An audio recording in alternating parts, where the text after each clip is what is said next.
Good evening, everyone. I'd like to call the meeting to order. First item on the agenda is the presentation of the colors by the Gainesville High NJROTC. If everybody would please rise. Forward. March.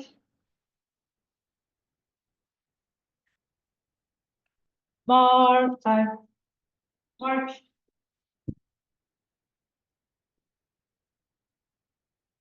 Color guard. Hold. Present. Colors.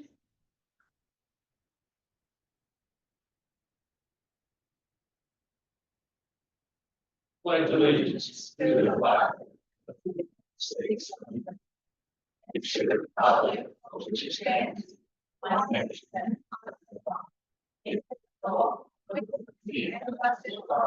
Carry. Colors. Ready. Cut. Mark time. March. Forward. March.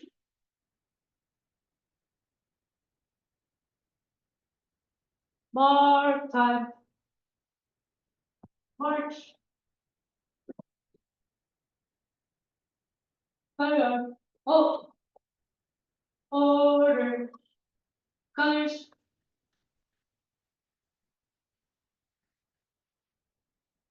Ready. Cut. All right, cadets, if you would, please tell us your name, which grade you're in, and what your plans are for after high school. Good evening. I am Cadet Lieutenant Commander Minor Velasquez. I am a senior at Gainesville High School. My ambitions after graduation are to attend the University of North Georgia and study criminal justice. Good evening. I'm Cadet Lieutenant Commander Merle Budget. I'm in the 11th grade at Gainesville High School. And my ambitions after high school are to study architecture at Georgia Institute of Technology. Good evening. I'm Cadet Master Chief Martin Walker at Gainesville High School. I'm a junior. My ambitions after high school is to pursue a degree in business. Good evening. I am Cadet Petty Officer Third Class Mark Cosme. I'm currently in 9th grade in Gainesville High School. My ambitions after high school is to enlist in the United States Marine Corps. All right, let's give these men and women a hand.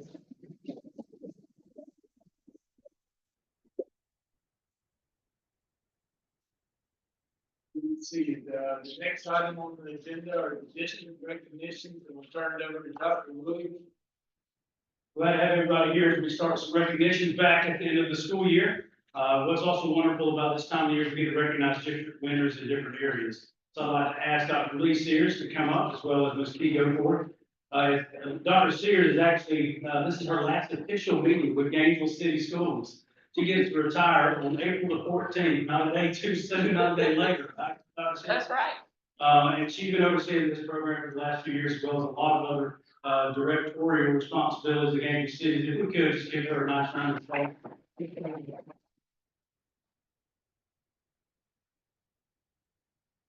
Ms. Gilmore, who's our NTSS coordinator, so we're going to call out the names to recognize our young Georgia Farmers. We are so excited to recognize our students who were chosen as the winners of our Young Georgia Author Competition this year. In kindergarten, we have Rametti Mills Galley Hernandez. If you will come forward when your name is called, please. In first grade, our winner is from Enoda, and the winner is Farron Kimbrell. In second grade, from Enoda, we have Caroline Klein. In third grade, from Centennial, we have Serena Hong. In fourth grade, from Enoda, we have Betsy Cannell. In fifth grade, from Centennial, we have Jimmy Renato Nolato. And in eighth grade, from Gainesville Middle School East, we have Tyler Wynn.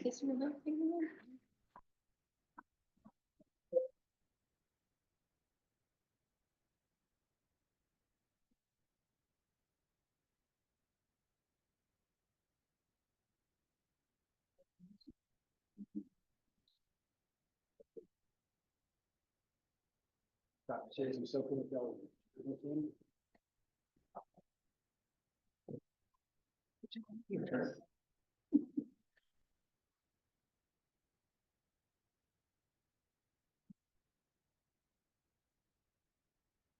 All right, parents, if y'all want to slide in the middle, or administrators, anybody else want to get some pictures?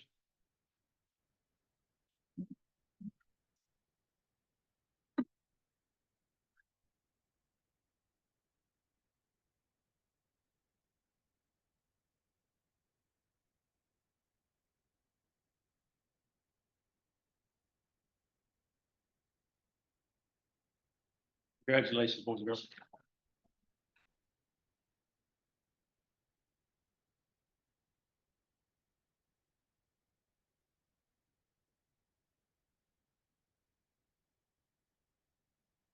It's great to honor the work of our students. And one of the things we have talked about as a district, and we would like to do with this group, is actually put all of our winners into a published book. And that way we can be able to give it not only to you as recipients, but also to kind of start a volume of collections of our young authors in Gainesville City Schools. Possibly working with the art departments and putting some artwork to go along with the wonderful writings of tonight's young Georgia author recipients. At this time, I'd like to invite Deputy Superintendent Priscilla Collins up to call out our Teachers of the Year. One of the great things about Gainesville City Schools and Hall County Schools is we have Doug Iverson, Kay Iverson, and the Iverson Foundation, who give all of our Teachers of the Year from each school $500 a year, and then the district winner receives $10,000. And so what a great opportunity it is for not only people outside of our community to recognize the efforts and the impact that our teachers make, but also we get to do just a little bit of that here tonight. So Ms. Collins, I'll turn it over to you. Good afternoon, everyone. We are thrilled to recognize our 2024, 2025 Teachers of the Year. When I call your name, please come forward. From Centennial Arts Academy, we are pleased to recognize Caroline Millwood.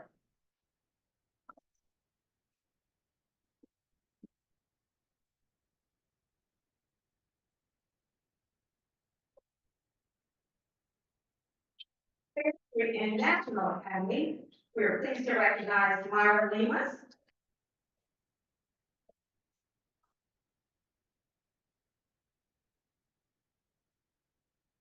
Gainesville Exploration Academy, we are pleased to recognize Brittany Collins.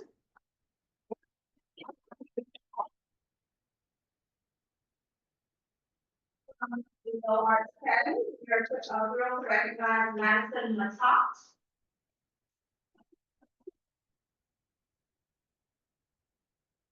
From New Harlan Learning Academy, we are pleased to recognize Allison Walker.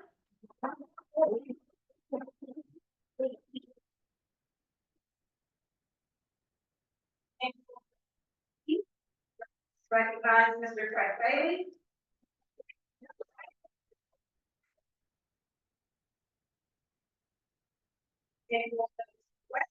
We also recognize Ms. Jane Humble.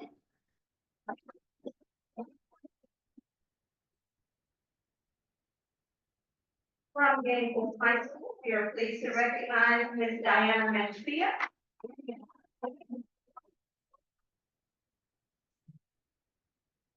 And finally, and certainly not least, from Nova Multiple Intelligence Academy, we are pleased to recognize their Teacher of the Year as well as the District Teacher of the Year, Mrs. Amanda Secunda.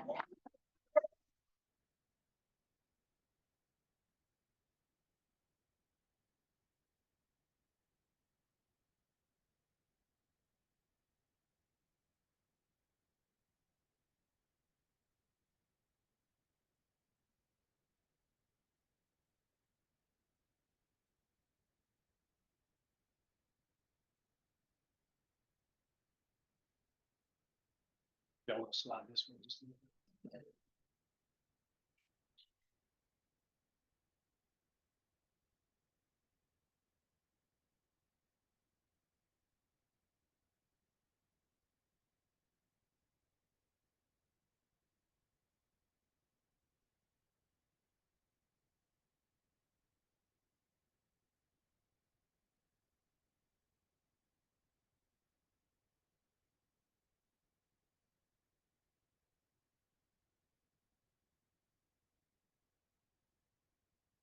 Congratulations.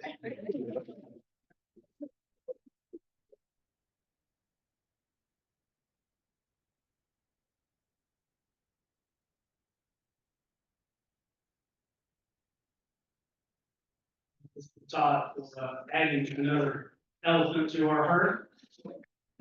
She'll be returning in a couple of weeks, she said, so congratulations. This time of the year, last week was actually School Board Appreciation Week. And we were able to, every year, kind of get a couple of gifts for our board members, and so they're up there. But I want to read a poem to you that talks about a school board's heart. And I've had the pleasure of working with this board. You go back a couple of years ago, we had board members that served over 30, about a dozen years. And this board have all been hired, been elected in the last 7 years, 7.5 years.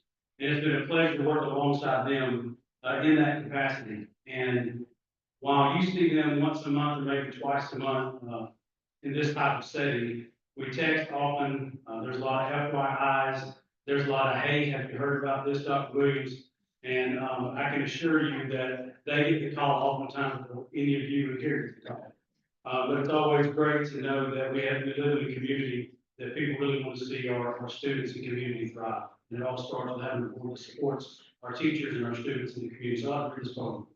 In halls of learning where future bloom, a council sits dispelling gloom. With voices strong and minds so keen, they shape the world of vibrancy. These are the guardians, brave and true, of every child and dreams anew. They listen close to every plea, for brighter days for all to see.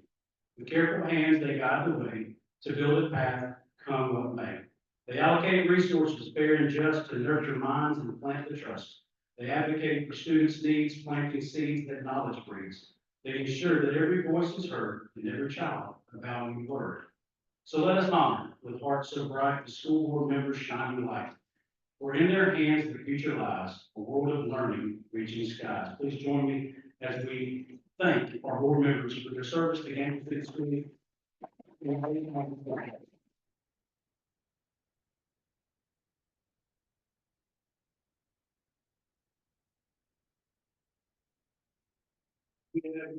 commendations for Stephen? None. Do we have any members of leadership hall in the crowd? All right, if you don't mind, standing up, tell us your name, and which organization you're with. All right, Captain Steve Blair, retired Navy, I'm the executive vice president for Cyber Craftsman. Balance Networking Solutions. Morgan Wilbur, the CEO. Lauren Hacker with Fulton Times. Chris, with Davidson Young. Al Shore with Strong Guy All right, welcome everyone. That does conclude our recognition session, but if you want to hang around for a formal business, you're more than welcome to. Otherwise, now's a good time to leave. Thank you.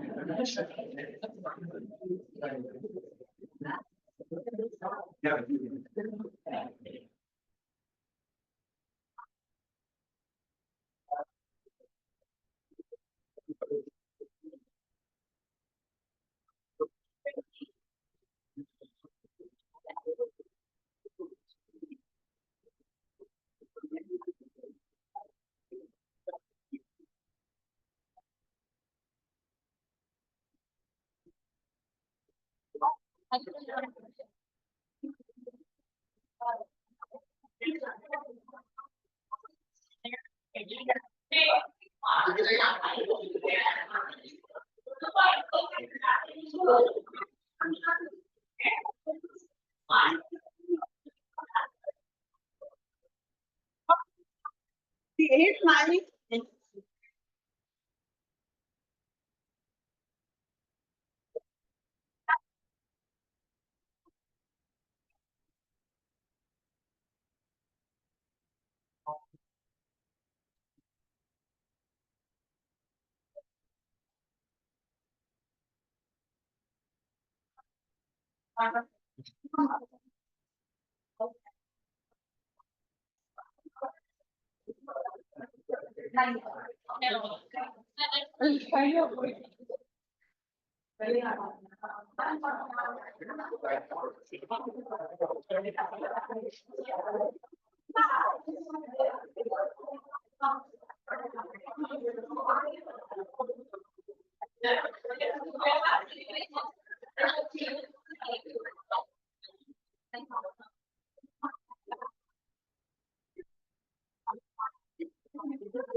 All right. I'd like to entertain the motion to adopt the agenda. There will be a modification. I would like to make a motion that we adopt Roman numeral 5 and 6 and add a Roman numeral C, I guess, the number 8 for the purchase of furniture for Horizon. Yeah, the Horizon. Second. I have a motion by Mr. Moore, second by Dr. Ramsey. All those in favor? Motion carries. All right, Dr. Williams, we have a first reading of policy BBAA.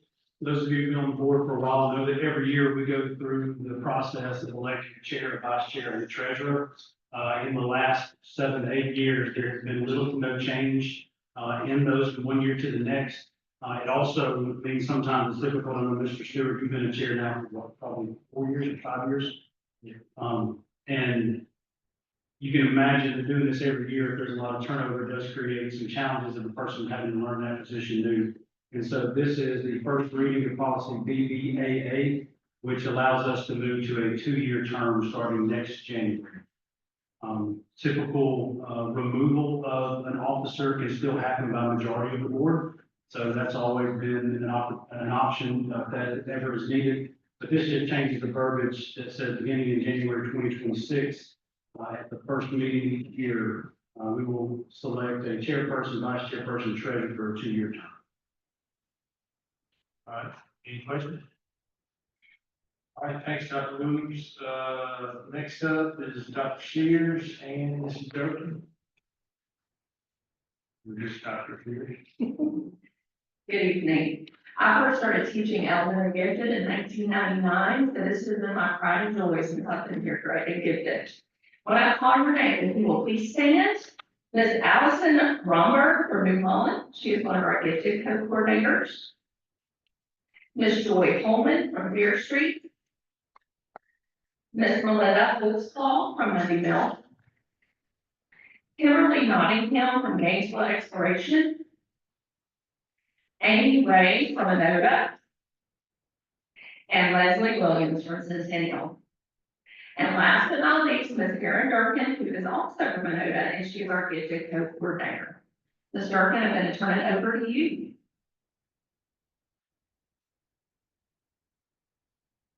Dr. Sears. As you said, I serve as one of your gifted co-coordinators for elementary. We'll go on to the next slide. These are all members of my elementary gifted team. We serve as impact teachers. Impact is our elementary gifted program. It stands for motivating and preparing the academically and creatively talented. Many of you have children who have been served in our impact program or gifted program at some point in their elementary career. But I get to work with this incredibly talented group of educators.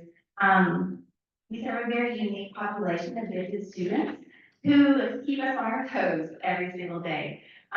They are a very unique group of kids and a great group of educators.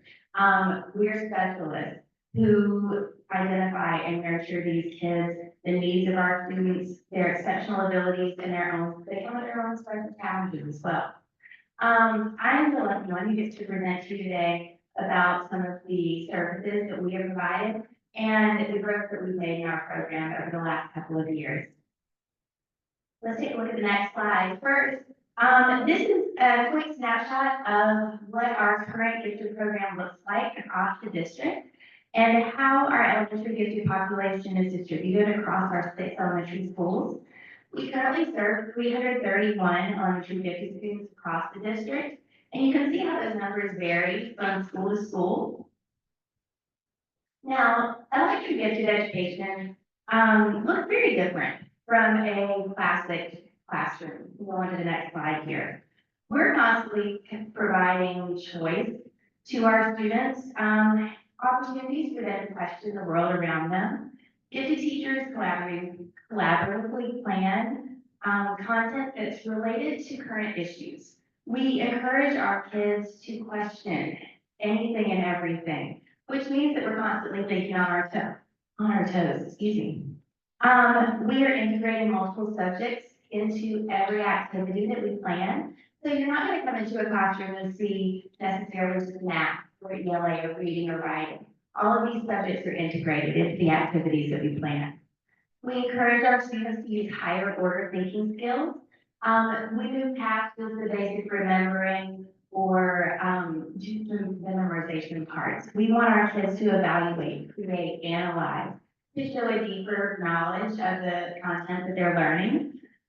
We use student choice open-ended tasks to allow for multiple solutions, multiple answers. We're not looking for just one right answer. We want our kids to move beyond this. This encourages the creativity, critical thinking, that we really want our kids to explore, rather than just looking for that single predetermined answer or outcome.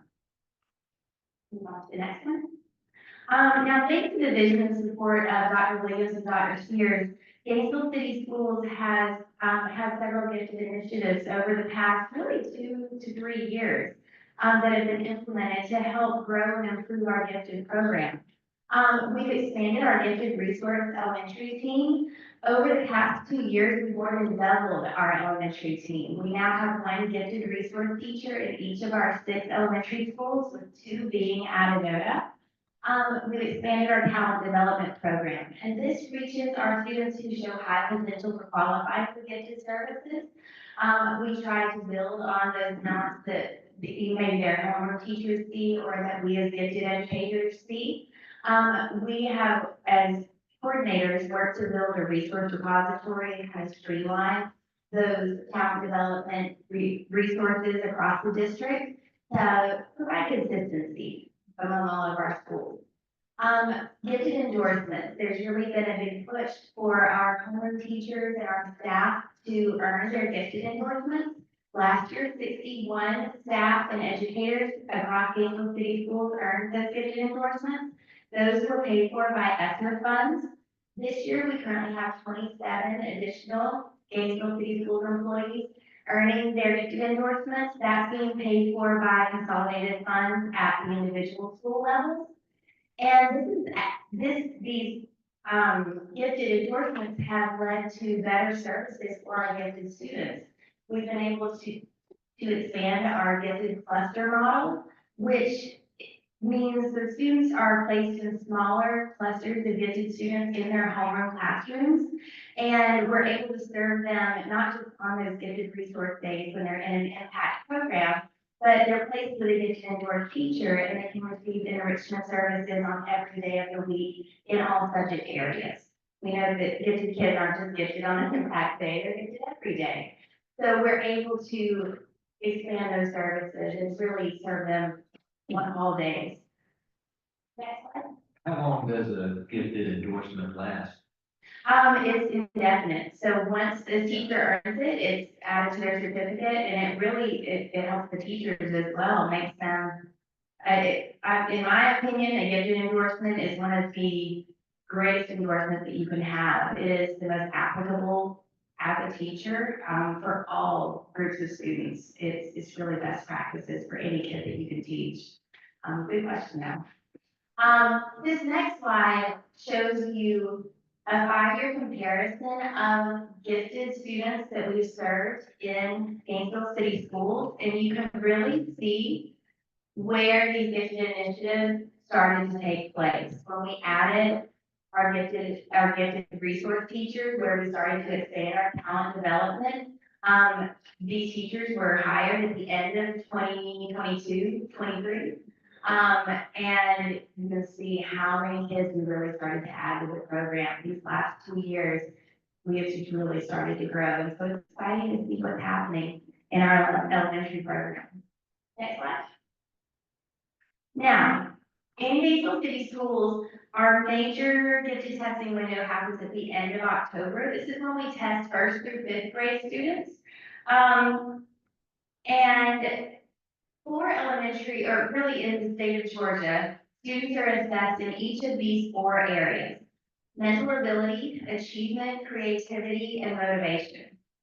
Most students qualify for gifted students through a multiple criteria model, which means that they qualify in 3 of these 4 areas. Kindergarten students are assessed in early May We do that because they're not ready to be tested in October, obviously. We give them most of the year and then we test them later on. But we have multiple assessments that we're able to check and to test for through this window, usually 2 to 3 weeks, the window is. In October of 2024, we tested 246 first through fifth grade students in Gainesville City Schools across all 6 elementary schools. 141 of these students did not qualify for gifted services, so that's the red area that you see in this pie chart, that keeps about 57%. However, 85 students did qualify to receive gifted services. That's almost 35% of the kids that we tested. In addition to that 35%, 20 students currently have 2 qualifying areas other than the achievement category, which means that if they qualify, if they take the iReady assessment, which we give 3 times a year, they get a 90% or above in the middle or end of the year, they can automatically qualify to receive gifted services. So that's an additional 20 kids, that's another 8%. Typically, when you test for gifted students, you expect to see about 20% of the kids that you test qualify for gifted services. So this is 2 years in a row now that we have exceeded that 20% kind of goal that you shoot for. Go to the next slide, Eddie. You can see this is a 5-year look at kind of our testing snapshot. And you can really see we have increased the number of kids that we're testing as well as the number of kids that we're qualifying. The dark gray bar shows the number of students tested, light gray is the number of students qualified. The red shows the number of elementary students served from year to year. What's really exciting to me is to see, looking year to year, that number of students that we're serving. Last year at this time of year, we were serving 268 gifted kids. This time of year, 331. That's a huge jump, in just a year. So I'm really proud of that. I'm happy to see it. One of the most beautiful things about Gainesville City Schools as a parent, as an educator, as a person who lives here is the diversity of the population that we get to serve. Gifted leaders across the state and locally have really been having conversations about equity in gifted services and gifted programs. So of course, we're taking a look at that here as well. This slide takes a look at the gifted services here in Gainesville City and compares demographics from 2021 to this current year, 24 to 2025. As you can see, there have definitely been some improvements made as far as equity of services. Now, we still have a long way to go. But we are increasing the number of gifted kids that we're testing and that we're serving as far as all of our subgroups in Gainesville City Schools go. Traditionally and historically, there have been way less, Black and Hispanic kids that have been identified, and that's for a number of reasons. Gifted traits can look very different in some of these subgroups than they can traditionally present in a white upper class, middle upper class child.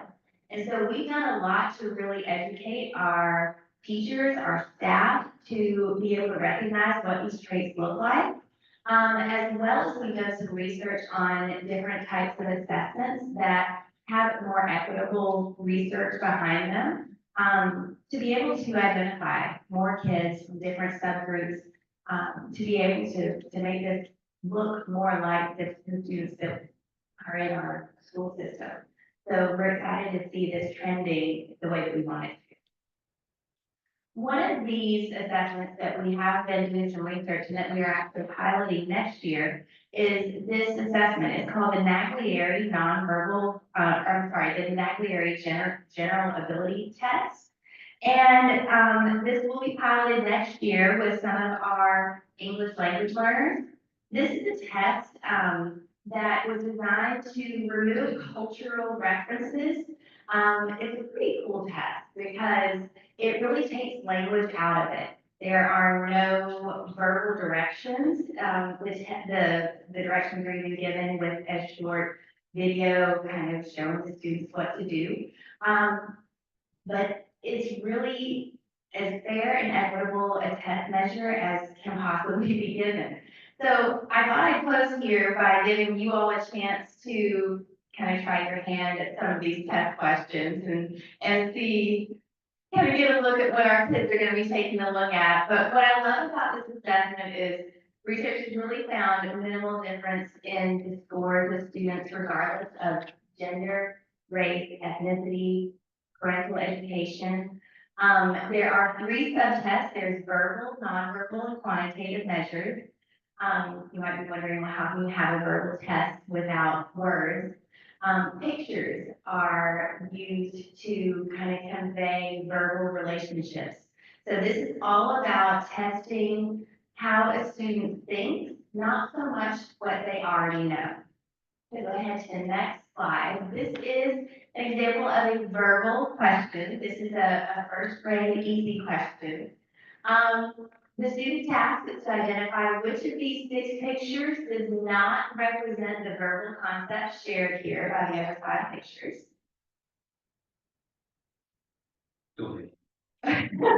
Yes, I think it's great. Last night, so they all contain certain things. Right. I was gonna ask the answer key. I'm gonna say either 5 or 6, not long. Okay. I'm gonna go with I was 2. saying 6. We'll go with 2. You're going with 2?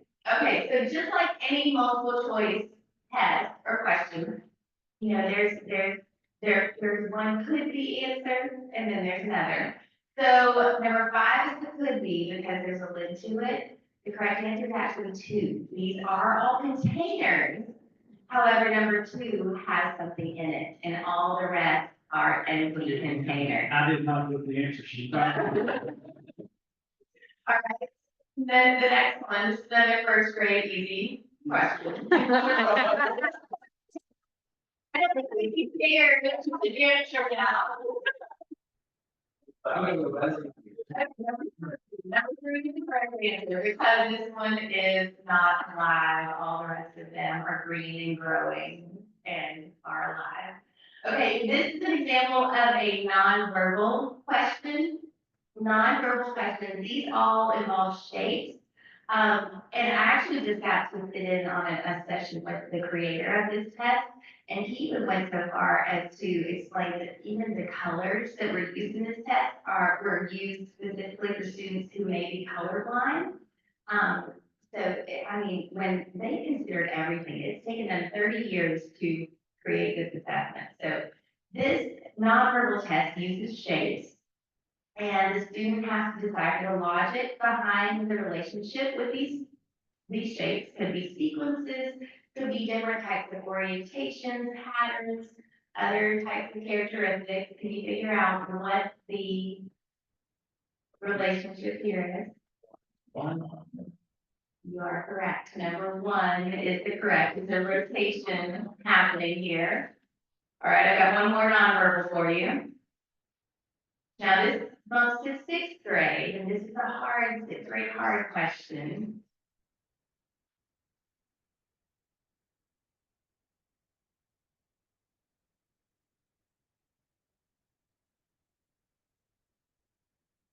Again, another rotation type question.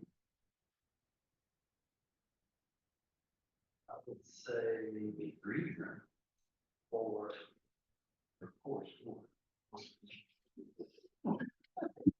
Number 4, you're right, number 4, because it's rotating.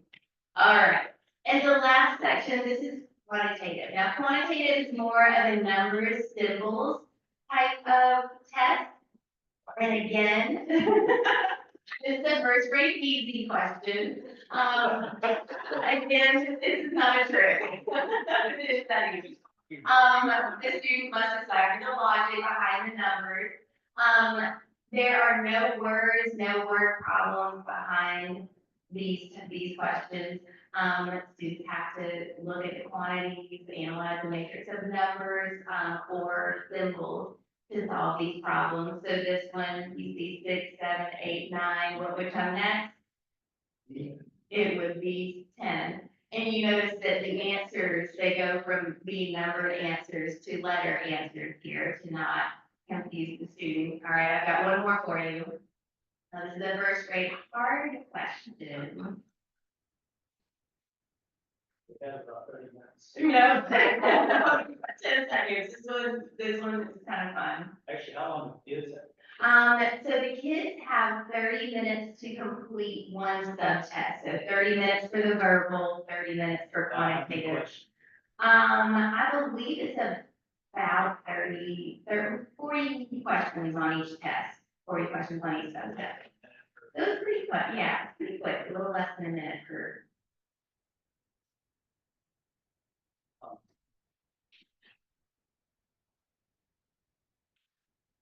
4 blocks are the same as the 2 houses. Yes, So. because we can. Yeah. First grade. Yeah, so those kids, wow.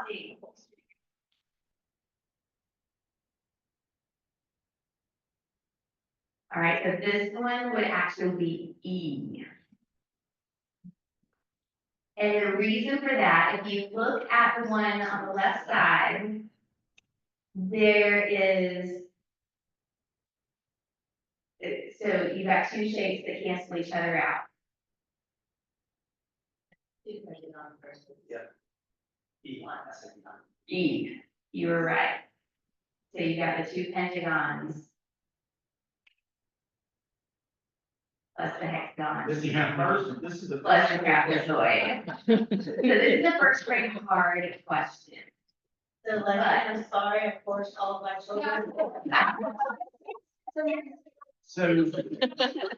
This is not a group test. This is not a group test. You don't need to be outside of your group. I'm saying it's first graders' brains a lot. Right. First graders. So this is what I have for you guys I today. do have a question. Dr. Ramsey's comment was, how much pressure did either you or the people that work for you get to my kids got to get an impact, or else his or her career, academic career, can be way behind? Probably a lot more than you want to tell us. But time is up, Barry.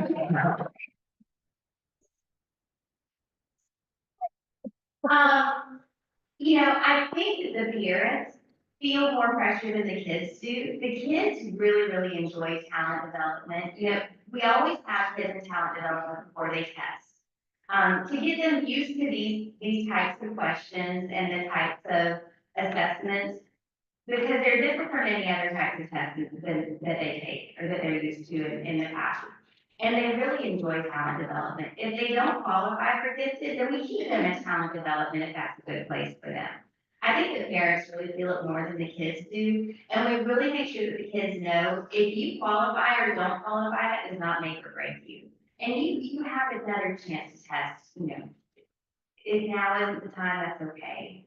I think the parents really feel it more than anybody else. And so we do sometimes have to have conversations with parents and how that help them off the ledge too. But, you know, and I think part of the perception of that is maybe sometimes impacted the club. And, you know, I can get my kid into it. But once we explain the assessments and maybe we show some of these types of questions and that, you know, your kid does need to pass these kinds of things to get in. It's a service that's provided. It's not a club that you get into. Helps kind of clarify the expectations. And, you know, when you show some of these types of questions and sometimes you have a parent come in saying, oh, my kid is absolutely gifted. They're the smartest kid I've ever met. And you show something like this, a first grade hard question, and they're like, oh, okay. But then they want to go study. And I think that the good part over the last decade has been, everybody wanted their kid to have that gifted label, because you were part of a club. What people have seen is as kids start to progress through middle school and high school, the effort that you put towards anything really is gonna make the difference for us. The label of gifted helps us with funding and allows us to pull a resource on a Tuesday or Wednesday or Thursday and the cluster piece. But the kids that are in those cluster classes that are not gifted are still receiving the same opportunities as everybody else. You all know when you get to middle school, you got the upper level honors classes, or you get to high school and you want to take AP. We have open enrollment with that. So I think that message has grown a good bit over the last 5 to 10 years, where the label, not everybody, most people believe their child is the smartest person they've ever met. We also get to meet the parents and know that that's probably not the case. But the reality is, yeah, then everything goes out the window in middle school. But the reality is, I mean, we've used the 4 criteria for how long, Dr. Sears. Sally Purcell in Hall County, when she worked for Department of Education, fortunately in Hall County, that's just retired, brought it in because it used to be kind of passive. Now, they realize that giftedness looks different. So if you get the mental abilities and the achievement side, that's great, but if you don't, you've got a couple other options to match with one of those. And motivation and creativity are just as important as the other two. It's gonna take a generation really, because a lot of the families that we have in school now still have the same mentality that gifted means this. No, it doesn't.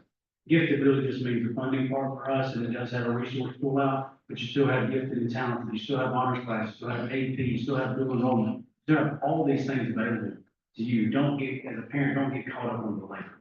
One question I have, you mentioned the middle school and high school. I know we talked a little bit as a board that, high school, the football team, basketball, and all these programs do camps with elementary school to get kids excited about one day being a red elephant, which is great.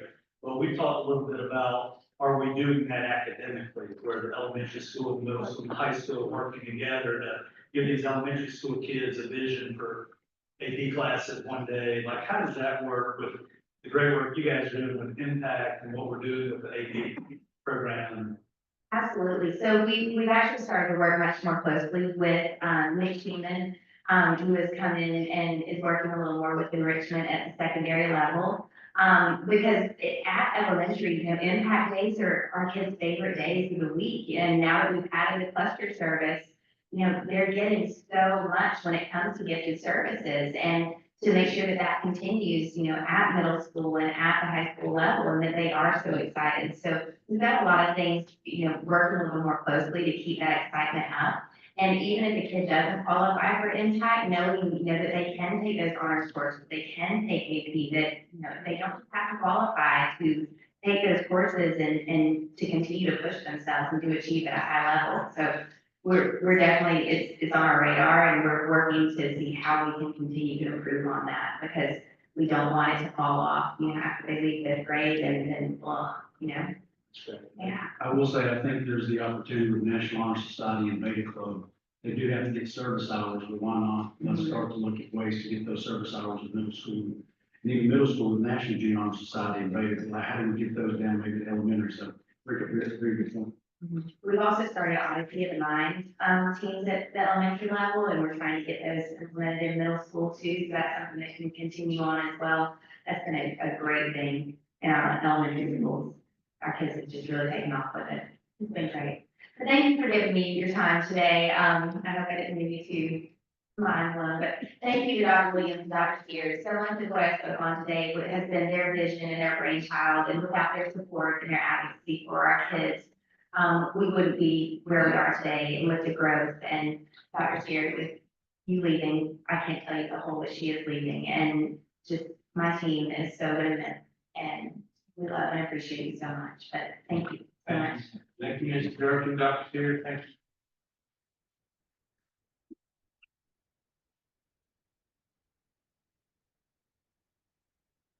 First action item, Mr. Dennis, talk about the purchase for East Point. Bringing that up. Okay. I'll talk for Mr. Nimitz if he's trying to do double duty right now. If you remember the last meeting we did, give an overview of esports, and this is to kind of get the computer and structure that Mr. Nimitz talked about to go Go get that purchase going so we can get it moving to Gainesville High School. You got it perfect. This was the stuff we talked about previously. All right, we have any follow-up questions?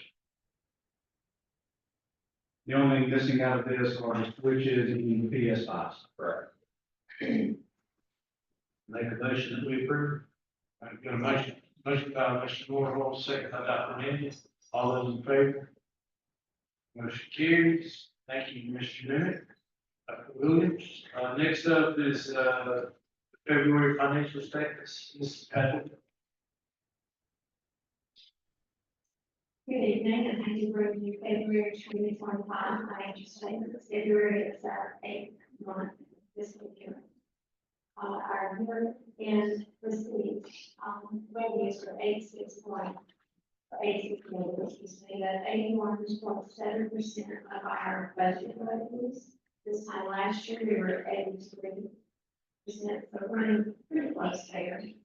Our year-to-date expenditures are 72.3 million, and that is 67.6% of our budget expenditures.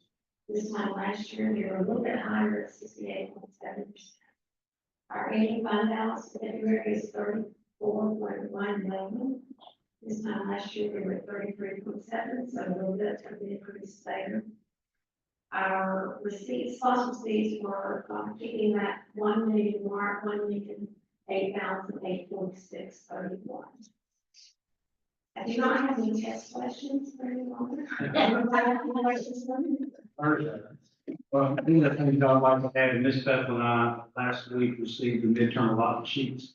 If you remember the budget that you approved back in the summer, it did have our revenue going us into our reserves by about 1.8 million.